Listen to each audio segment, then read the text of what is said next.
Welcome back to One Source Reps in Sharon Hill, PA. I'm Chris. Today we're going to talk really quickly about pizza comparisons, all right? So, two ovens we're doing today are going to be our Marsal MB42, which is going to be this hunker right here. And then this little boy came out of Middleby Marshall Wow 2.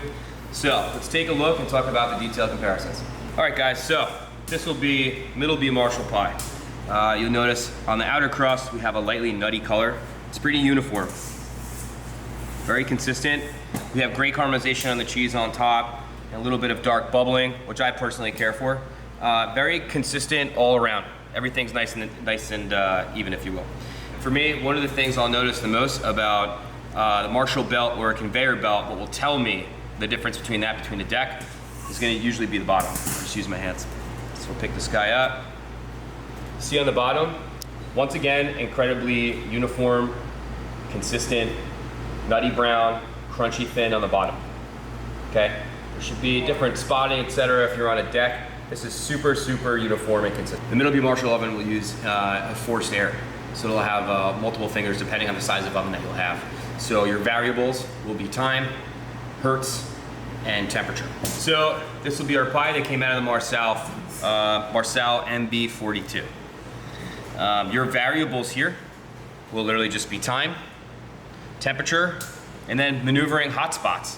This isn't a conveyor where everything's coming out side to side consistent the whole entire time, or you don't have to move it. This is going to take a little bit of working. Now, the Marsal design, the flame design underneath the bricks is an H shape.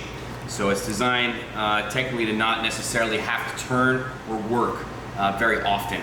I've noticed, especially if you're working near the door, and this goes for any oven at all whatsoever, typically the door side is going to be the lighter side. So I think one flip here in the front of the oven is going to be the move.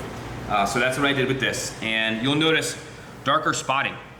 A little bit darker of a crust. We could add hertz to the Marshall if we wanted to get a little bit darker, but this is roughly around the same time frame. I think it's 7.5, somewhere inside of there. But you can even hear the crunchiness of that crust. I love a dark, crunchy crust. So beautiful uniform caramelization on top of the cheese. Let's take a peek at that bottom. So we have a little bit of darker spotting. I mean, it's still pretty even, but nice darker spotting. The color is going to be way darker all around, side of the crust, bottom of the crust. We have pizza makers in here pretty often, so the best way to rate a pie for us is just to start with the plain cheese. So that's what we did with our leftover ingredients from pizza makers that have come out through this week. So I hope you guys enjoyed a really quick pizza comparison. Have a good week from One Source Reps.